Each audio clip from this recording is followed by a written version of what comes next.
Injil suci menurut Markus. Sekali peristiwa, Yakobus dan Yohanes, anak-anak Zebedeus, mendekati Yesus dan berkata kepadanya, "Guru, kami harap engkau mengabulkan suatu permohonan kami." Jawab Yesus kepada mereka, "Apa yang hendak ku perbuat bagimu?" Mereka menjawab, "Perkenankanlah kami ini duduk dalam kemuliaan-Mu kelak, seorang di sebelah kananmu dan seorang lagi di sebelah kirimu." Tetapi kata Yesus kepada mereka, "Kamu tidak tahu apa yang kamu minta. Sanggupkah kamu meminum cawan yang harus kuminum dan dibaptis dengan baptisan yang harus kuterima?" Jawab mereka, "Kami sanggup." Yesus lalu berkata kepada mereka, "Memang kamu harus meminum cawan yang harus kuminum, dan akan dibaptis dengan baptisan yang harus kuterima. Tetapi hal duduk di sebelah kanan atau kiriku, aku tidak berhak memberikannya. Itu akan diberikan kepada orang-orang yang baginya telah disediakan." Mendengar itu, ke-10 murid yang lain menjadi marah kepada Yakobus dan Yohanes.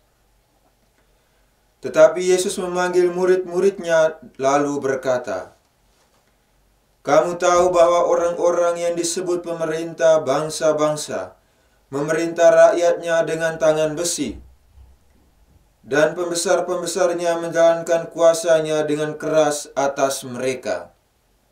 Tetapi janganlah demikian di antara kamu. Barang siapa ingin menjadi besar di antara kamu, hendaklah ia menjadi pelayanmu. Dan barang siapa ingin menjadi yang terkemuka di antara kamu, hendaklah ia menjadi hamba untuk semuanya. Sebab Anak Manusia pun datang, bukan untuk dilayani, melainkan untuk melayani, dan untuk memberikan nyawanya sebagai tebusan bagi banyak orang." Demikianlah sabda Tuhan. Terpujilah Kristus.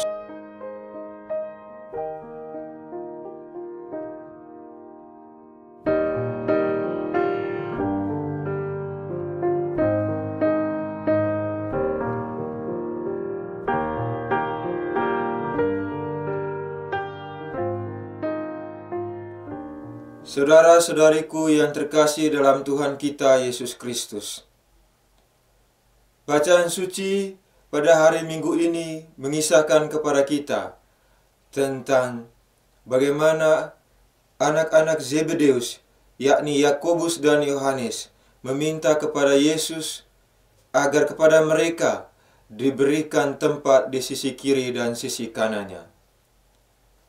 Permintaan ini agak berbeda dengan berbagai kisah yang ada di Injil sinoptik lainnya, di mana diajukan oleh ibunya Yakobus dan Yohanes. Dan pada Injil minggu yang lalu, kita mendengar bagaimana ada seorang yang berlari kepada Yesus dan kemudian meminta supaya ia pun bisa memperoleh hidup yang kekal. Dan ia sudah melakukan banyak hal, tetapi merasa ada yang kurang dalam hidupnya. Kedua bacaan ini, bacaan pada minggu lalu dan pada minggu ini, menggambarkan kepada kita semua bagaimana ada suatu kerinduan, ada suatu dorongan dari manusia untuk memperoleh hidup yang kekal, termasuk mengambil bagian dengan menempati suatu posisi yang dekat dengan Tuhan. Menarik bahwa Yesus memberikan tanggapan kepada permintaan kedua anak Zebedeus yang adalah muridnya sendiri, yakni Yakobus dan Yohanes. Saya mengajak kita untuk merenungkan beberapa kisah, beberapa permenungan tanggapan yang diberikan oleh Yesus kepada mereka. Yang pertama, Yesus bertanya kepada mereka setelah mereka memberikan permohonan. Setelah mereka meminta kepada Yesus, ia bertanya, "Sanggupkah kamu tidak tahu apa yang kamu minta? Sanggupkah kamu meminum cawan yang harus kuminum dan dibaptis dengan baptisan yang harus kuterima?" Ketika Yesus mengajukan sebuah pertanyaan balik atau juga pernyataan kepada kedua muridnya ini, apakah mereka tahu apa yang mereka minta?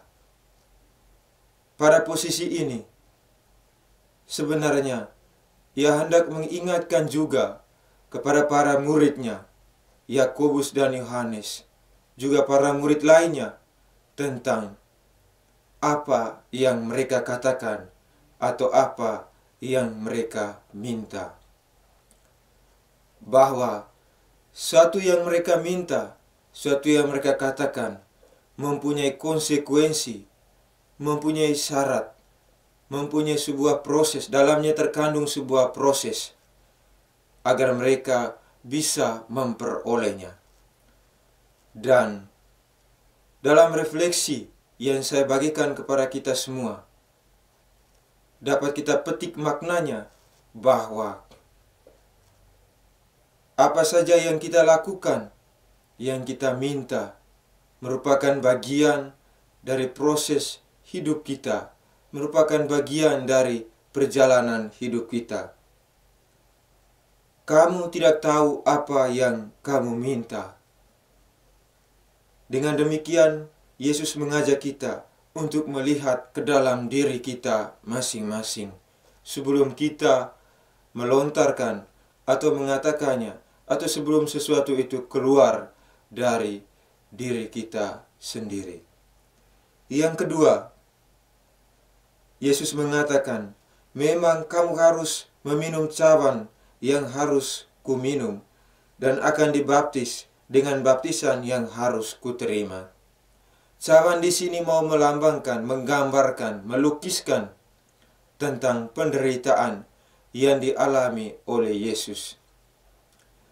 Dan baptisan yang terkandung di dalamnya adalah tugas dan pelayanan, wewenang, dan juga otoritas yang diberikan kepada Yesus.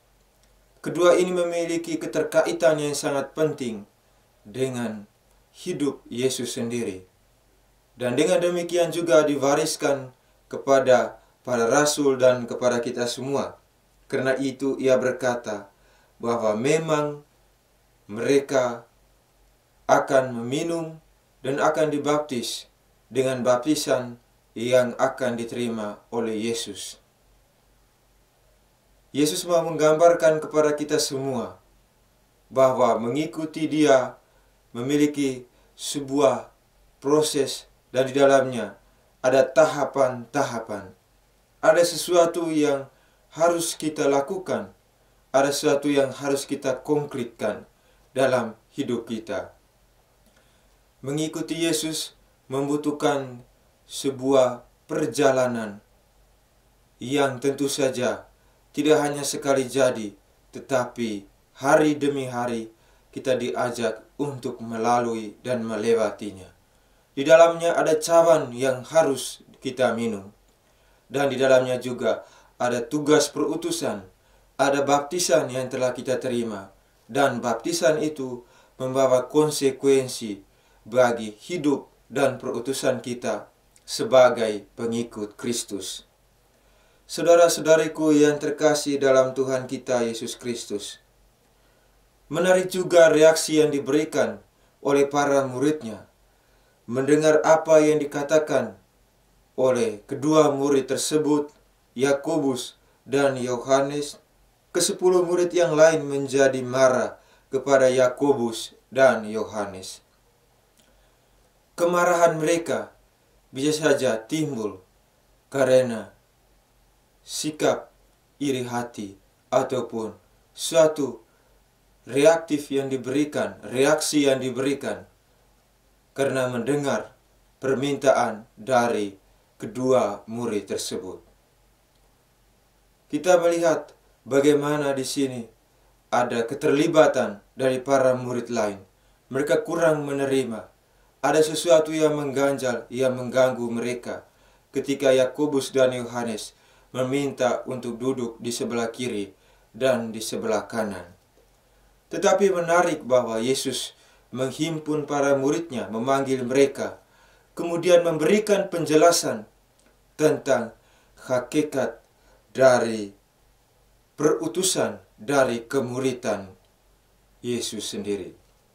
Ia mengatakan bahwa mereka harus menjadi pelayan, dan barang siapa ingin menjadi yang terkemuka di antara kamu, hendaklah ia menjadi hamba untuk semuanya. Pada titik inilah kita diajak bahwa untuk menjadi murid Yesus, kita harus menjadi pelayan. Kita harus menjadi pelaku kasih bagi sesama. Panggilan menjadi murid Yesus membawa tugas perutusan yang menyertai kita, bahwa pada saatnya dan dalam keseharian hidup kita, kita diingatkan ada sesuatu yang melekat dalam jati diri kita sebagai orang Kristiani dengan baptisan yang telah kita terima. Dalam baptisan kita mengambil bagian untuk menjadi anak-anak Allah. Tetapi kemudian kita diberi tugas perutusan untuk menjadi pelayan, untuk menjadi hamba. Apa makna menjadi pelayan dan menjadi hamba dalam dunia dewasa ini? Bahwasanya dengan begitu pesatnya perkembangan teknologi, begitu pesatnya perkembangan ilmu pengetahuan, dan dengan berbagai gejolak yang terjadi dalam dunia dewasa ini, dengan berbagai persoalan, panggilan kita adalah menjadi saksi. Paus Fransiskus mengingatkan kepada kita bahwa menjadi pewarta dalam dunia dewasa ini, pertama-tama bukan hanya melalui kata-kata, tetapi justru melalui tindakan yang konkret. Bagaimana tindakan kita menjadi bahasa dari pewartaan. Orang menyaksikan, melihat bagaimana karya dan tindakan kita. Dan dengan demikian kita menjadi saksi hidup tentang Kristus Tuhan kita. Menjadi hamba berarti kita menempatkan diri kita sebagai saudara bagi yang lain.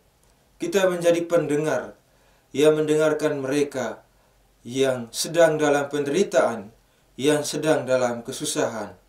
Kita menjadi tangan dari Tuhan Yesus sendiri yang hadir membantu, menolong sesama, baik dalam hidup keluarga, hidup komunitas kita. Tetapi untuk sampai pada titik itu, kita harus bisa melupakan, kita harus bisa meninggalkan nafsu-nafsu yang tidak terkontrol. Kita harus bisa meninggalkan keegoisan kita, segala hasrat kita yang tidak terbendung, seperti juga yang kita saksikan, yang kita dengar dalam bacaan suci pada hari ini. Nafsu kekuasaan, nafsu untuk lebih memiliki pengaruh, nafsu untuk selalu diingat, dan juga hasrat-hasrat lain yang kemudian membuat kita meninggalkan hubungan kita dengan sesama, bahkan mengantar kita pada jalan yang membuat kita jauh dari Tuhan sendiri. Saudara-saudariku yang terkasih dalam Tuhan kita Yesus Kristus, kisah ini terjadi ketika para murid, para rasul sedang berada bersama dengan Yesus sendiri dalam hari-hari hidup mereka, ketika mereka sedang berproses bersama Yesus. Maka kisah ini hendak mengingatkan kepada kita bahwa pada dasarnya kita semua masih dalam proses. proses untuk mengenal jati diri kita bersama dengan bantuan Roh Kudus. Juga proses untuk mengenal siapa Yesus dan bagaimana tugas hidup kita sebagai pengikut Kristus. Dengan demikian, maka kita diingatkan, kita dipanggil melalui bacaan suci pada hari ini untuk senantiasa menjadi saudara, menjadi sahabat, menjadi murid-murid Kristus dalam dunia dewasa ini. Dan bagaimana cara melakukannya, dan bagaimana cara kita untuk menggapainya. Bacaan dari surat kepada orang Ibrani mengingatkan kita, memberikan solusi kepada kita, dan memberikan kepada kita sebuah peringatan bahwa kita tidak perlu takut untuk menjalani hidup dalam dunia dewasa ini, dalam dunia yang penuh tantangan. Karena apa? Kita memiliki imam agung. Dia bukanlah imam agung yang tidak turut merasakan kelemahan-kelemahan kita. Sebaliknya, ia sama dengan kita. Ia telah dicobai, hanya tidak berbuat dosa. Sebab itu, marilah kita menghampiri tahta kerahiman Allah dengan penuh keberanian. Jangan takut, saudara-saudariku. Kita percaya akan belas kasihan, akan kemurahan, akan kerahiman Tuhan. Marilah kita dengan penuh keberanian untuk menghadap tahta kerahiman Allah, menemukan kasih karunia untuk mendapat pertolongan pada waktunya. Karena kita memiliki Yesus Kristus, Sang Imam Agung, Juru Selamat dan Tuhan kita. Dialah Sang Pengantara bagi hidup kita. Amin. Marilah kita berdoa. Allah yang Maha Kuasa dan Kekal, kami bersyukur untuk segala karunia, rahmat, dan kasih yang Engkau berikan kepada kami. Semoga cinta-Mu senantiasa mengiringi hidup kami, untuk menjadi pewarta kasih-Mu di tengah hidup kami, untuk mengamalkan cinta-Mu dalam seluruh pekerjaan dan perutusan hidup kami. Kami mohon, semoga hari demi hari kami senantiasa menyerahkan dan mengimani Engkau dalam harapan dan dalam kasih yang Engkau berikan kepada kami, secara khusus agar kami boleh menjadi pelaku warta kasih-Mu dalam keseharian hidup kami.